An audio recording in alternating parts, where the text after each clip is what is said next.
Welcome back, mutants. This is Streebo with you from mutantville.com. Time for my weekly vlog update, and I thought I would share a cool look at something that I got in the mail today. I got my copy of Hidden Horror from our good friend Dr. AC, and I got a little story that goes behind that. What I'm going to do in this video is I'm going to share a look at Hidden Horror and also 10 of my favorite reference books. A lot of people will know I'm a huge collector of movie books, whether it's horror, science fiction, fantasy, whatever. I just love reference books. I love books with great photographs, and I love to study them, read them, whatever. So I'm gonna show you Hidden Horror, and then I'm gonna show you 10 of my favorites. I've showed you a few of these before, probably in my my video about my most valuable books. So I've showed you a couple of these, but hopefully there will be a few new ones in the mix today. Back in 2006, when I was posting regularly on the IMDb horror board, I remember coming across a post saying something along the lines of we should all get together and write a book to promote the 100 essential horror films that all horror fans should be familiar with. And it was organized by Dr. AC, Aaron Christensen, and he opened the forum to vote for the 100 films, actually 101 films that are essential for any kind of horror fan. And then he took volunteers for people to contribute to it, and he accepted my offer to write for them. My first pick was actually David Cronenberg's The Fly. My second pick was H.P. Lovecraft's Dagon by Stuart Gordon, and my third pick was David Cronenberg's Shivers. And I wound up getting Shivers. I actually advocated for Dagon, but Dr. AC didn't want to include anything that was after the year 2000, so he just wanted, pre-millennial horror, so to speak, in those essentials. And the result was Horror 101. Turned out to be pretty popular across the board. It's made a few cameos in some of our works. You can see it pop up in Ghost when GB is doing a signing for the book there. Well, lo and behold, here it is a couple years later. And I get a message from good old Dr. AC, and he says, hey, guess what? Let's do a follow-up. So that is how Hidden Horror came about, which is a celebration of 101 underrated and overlooked fright flicks. Now, I'm sure you guys don't care what I have to say about it, but here's what it says on the cover. Robert Englund, a long overdue addition to the horror pantheon. On the back, from Fangoria, a wild, insightful, esoteric melange of macabre movie musings penned by some of genre journalism's most interesting individuals. They must have been talking about me there. Yeah, right. Hidden Horror is precisely the sort of book that passionate and informed horror geeks should be reading and writing. Fear net. Several other ones on here. The book to reach for when someone asks, what should I watch next? Shock till you drop. For this book, I suggested 3 different films. The first one being Panos Cosmatos' Beyond the Black Rainbow, because I'm a firm believer in progressive thinking, progressive action. The movie was, 6 months old at the time we started writing this stuff, and I said, hey, look, this is already a hidden horror gem. We need to proclaim it so to the world, and I would be happy to write about it for Hidden Horror. And once again, Dr. AC shot that down. But he liked my second suggestion, which was Cairo, which is a Japanese horror film, which is incredibly insane. So this is just a great book. I just got it in the mail today, and I'm sitting here flipping through. I'm looking at it off screen. I'm sure that's real exciting for you guys. I'm sitting here looking through it, just full of great stuff. Kill Baby Kill, Mario Bava, I Spit on Your Grave, Humanoids from the Deep, Horror of Party Beach, The Gorgor Girls, Evil Speak, Dust Devil, Delamore, Delamorte, The Company of Wolves, City of the Living Dead, Carnival of Satan, Brimstone and Treacle, Blood for Dracula, The Beast Must Die, Bad Taste, on and on and on and on. Silent Scream, The Signal, Seventh Victim, The Sender, Season of the Witch, Santa Sangre, The Sadist, The Reflecting Skin, Quartermass in the Pit, Psycho 2, Phantom of the Paradise, Penalty, Night Warning. Goes on and on and on. Fine selection of films. I love just reading detailed synopses and plot encapsulations about films, about what made them work, about why people love them. It helps me as a filmmaker and a storyteller to kind of try to achieve that same kind of energy. You know, you look to see what do people respond to in other works, and how can you kind of emulate that. And that doesn't mean, you know, if people love Friday the 13th movies, that doesn't mean making a fan film with Jason Voorhees in it. That means, you know, let's look into why do they love those? What were the elements involved that made those so entertaining and engrossing for a generation? It's got it in the mail today, so I'm suggesting you go check it out. You can find Hidden Horror, a celebration of 101 underrated and overlooked fright flicks on Amazon right now. Check out the guys on Facebook at the Hidden Horror fan page. Share it with your friends. If you're on the Twitter machine, you can find them at Hidden Horror 101. Okay, commercial for them's over. Now I'm going to show you 10 of my favorite reference books. Number 1, these aren't in any order. This is just the first one I'm showing you. Ebert's Little Movie Glossary, a compendium of movie cliches, stereotypes, obligatory scenes, hackneyed formulas, shop-worn conventions, and outdated archetypes. This is a fun little book to just poke through, and you find, you know, just all the movie cliches. Last grab rule. People pushed off balconies always hang on to the balcony or the person who pushed them off for a few seconds before inevitably plunging to their death. Their clutching hand is always pictured in a close-up. It's just full of things like that.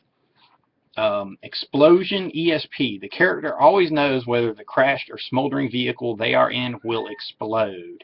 If they don't get out and run, it won't explode. If they do, it does. It's just filled with great stuff like that from beginning to end. I love it. Here's one of the first books I read on film criticism. Harlan Ellison's Watching, and what a way to just dive right into the deep end of insanity, because here's a guy, such a prolific, creative mind, and when I encountered this book probably lambasts over half the movies I love. Everything from Star Wars to John Carpenter's The Thing and beyond.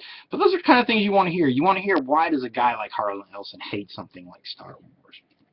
Because there's sound in space, because of this, because of that, because there's no sex, whatever. You know, those are things that kind of interest me. I love this kind of stuff. I can just pick it up, I can flip through it, you know, find whatever he was writing about at the time, you know, the new Star Trek movie, his love for Big Trouble in Little China, what have you, and I just dig it. Up next, one of my all-time favorites, Clive Barker's Shadows in Eden. This is a collection. This is actually the hardback. The first version I picked up for $3. It was on sale at a what do they call this, outlet bookstore, where they just have, all they have are clearance books with ugly stickers all over them, or things are marked down from, you know, $50 to $5 to $2 to $1. You know, it's just sticker on top of sticker on top of sticker, and then finally it winds up in this bookstore. And that was my first copy. Now I picked this up years later. I got it I think for $10 off of eBay.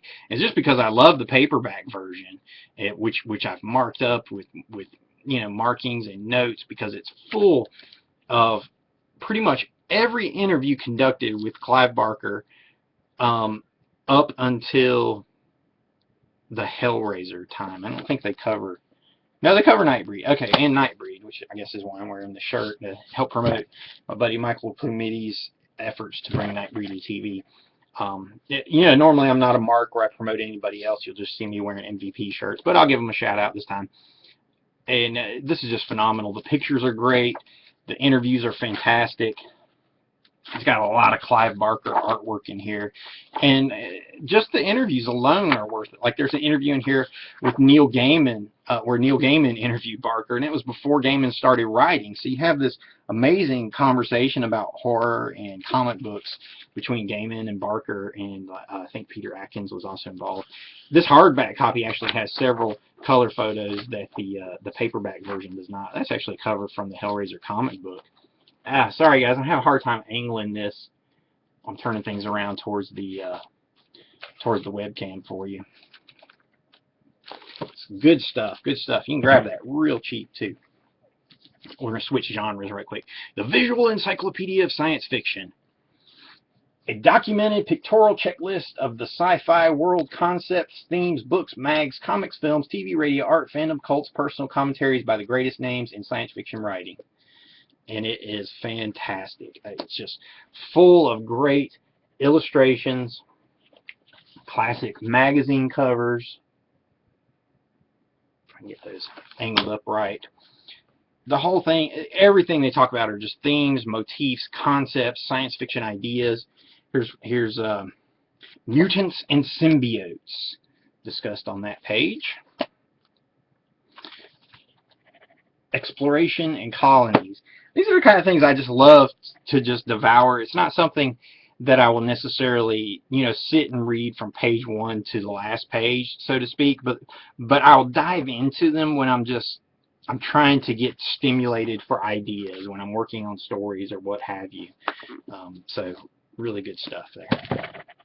Back to horror for a second. Beyond Terror, the films of Lucio Fulci. This is probably the quintessential Fulci book. It's filled with lots of little anecdotes and stories about Fulci's work. Tons of great pictures. Have to be careful showing you some of these, but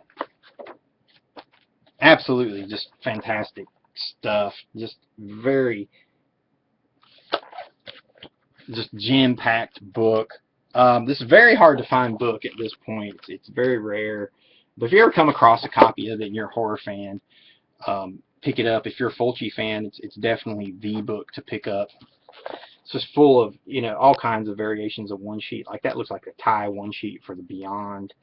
So, good stuff. Now here's one. This is another one that was very influential on me. Mondo Macabro. Weird and wonderful cinema from around the world. And this is actually... I was trying to think if this was associated with Something Weird Video, but maybe it's not. I'm probably misthinking about that. But the publisher of Something Weird Video just passed away this past week, so condolences to his family. But this is just great. I love things that expose me to movies and ideas from different cultures. I mean, growing up in America, we have a very insular society, even though we have all these cultures coming over here. Everything here is about America, USA, USA, USA, and we just don't learn about foreign cultures at all, and we especially don't learn about their entertainment unless it somehow manages to cross over into our pop culture, like, Crouching Tiger, Hidden Dragon, or Hero, or something like that, where you had a Chinese film actually have a theatrical release in the States. But this book just talks about all the weird, messed up films from all around the world, Bollywood. Show you some pictures. Jungle Queen. This is for people that are fans of exploited cinema or Bloodbaths and Boomsticks or Vault of Mysterious Information. You guys will. This is the book for you. There's all kinds of stuff. Cleopatra Wong. The Killing of Satan. And each chapter is just about a different country. It shows some crazy, nutty stuff. And this is how I learned about a lot of foreign filmmakers. Here's The Strange World of Mr. Marins, about Jose Marins and all his crazy Coffin Joe movies. And so there you go.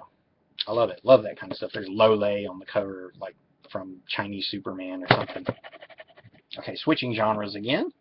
This is one I just picked up this past year at a great price. Kubrick, the Definitive Edition. Fantastic book, packed with amazing photos.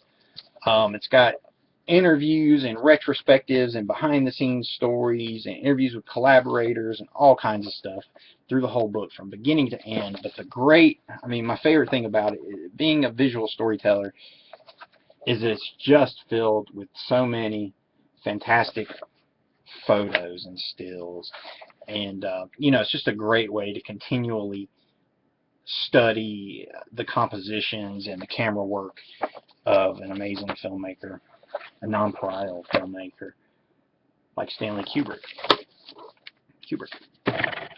Switching genres again. Bernie Wrightson, A Look Back. Had to throw a comic book one in here. It's another one I scored super cheap at a used bookstore. I love it when those things happen, and this is a really rare book. Cats, you guys need to be quiet. You need commentary from you while I'm doing this. Fantastic artwork. Retrospective of Bernie Wrightson's career. He's probably, if not one of the finest illustrators, you know, from the 70s and 80s, he's definitely one of the finest storytellers. I mean, the way he tells his stories are phenomenal. Just look at this image alone. You get a whole story from there. You always hear me harp on about telling a whole story with one image, and that's, you know, what movie posters should do, and this and that. And Wrightson is just a master at it. I was lucky enough, I've met him a few times and talked to him. I was actually going to interview him for Mutant TV, but he didn't want to be on video. But he agreed to let me interview him for the podcast. But at the time, I wasn't doing the podcast, so it just didn't work out. But you know, maybe I'll get a chance to talk to him again. He seems to come to Heroes every year or two. So look at this artwork. There's a werewolf for you. And Wrightson, as you should know, did artwork for the first illustrated version of Stephen King's The Dark Tower. He did the artwork for the illustrated version of Stephen King's Silver Bullet. He has so many different things. He's the guy that did the Creepshow comic book, that cover artwork. So there you go. Trash. Graphic genius of exploitation movie posters. This is all just pure posters from beginning to end. No stories, no words, nothing. It's just fantastic, crazy artwork through and through. This was one I bought new off the shelf just because I thought it was phenomenal. You know, I'm always, whether I was working in comics or in film, I'm always working on some kind of cover design, whether it's a comic cover or a movie one-sheet cover. And just seeing something like this that's so influenced by the grindhouse culture, the counterculture of the 60s and 70s. It's just fantastic stuff. It's not those, you know, the row of faces that we have nowadays. Let's see if I can find a better. This is broken up into kind of themes, but they're all just nutty. It's all kinds of different stuff. Mysteries from Beyond Earth. And there's one called Macabro. Very fitting. All right, last one. Horror movie posters. It's exactly what it says. It's a history, pictorial history of horror movie posters. It starts with, cats, be quiet. Sorry, guys, I have to shuttle the cats out right quick. 1914 with Vendetta. Right there. See Cabinet of Dr. Caligari down there, which is the first movie on my classics movie case, by the way. And it goes all the way up to 1998 with Mighty Joe Young and H2O. What a crappy ending, but they chose the right year to end it. It's like, hey, guess what? Movie posters suck at this point. We quit. It's good stuff. You can grab it for a good price off of Amazon. I think, you know, 10, 15 bucks or whatever. Well worth it if you're a filmmaker and you need design posters and cover art. That seems to be one of the single most lacking qualities of independent filmmakers. They cannot come up with good cover art at all. Sorry, guys. I'm talking so much I'm choking to death here. Sorry, I got to wrap this up anyway. As always, if you enjoyed this rambling discussion, find me over at mutantbill.com. Let me know in the comments, what are some of your favorite reference books, whether they're horror reference books, fantasy reference, generic movie reference, reviews, anything along those lines. If it's a reference book of the best guitarist of all time, I don't care. Let me know, what are the things that you grab off the shelf to flip through to get ideas, or that you just love to study, even whether or not anybody else does or not. So follow us on Twitter at MVPLAYERS. You can follow me personally on there at JTMCROBERTS. Listen to us on MVP Mutant Radio. You can find us on iTunes, on Stitcher, on the go. And, of course, everything is available for you at the MVP blog at www.mutantville.com. Till next time.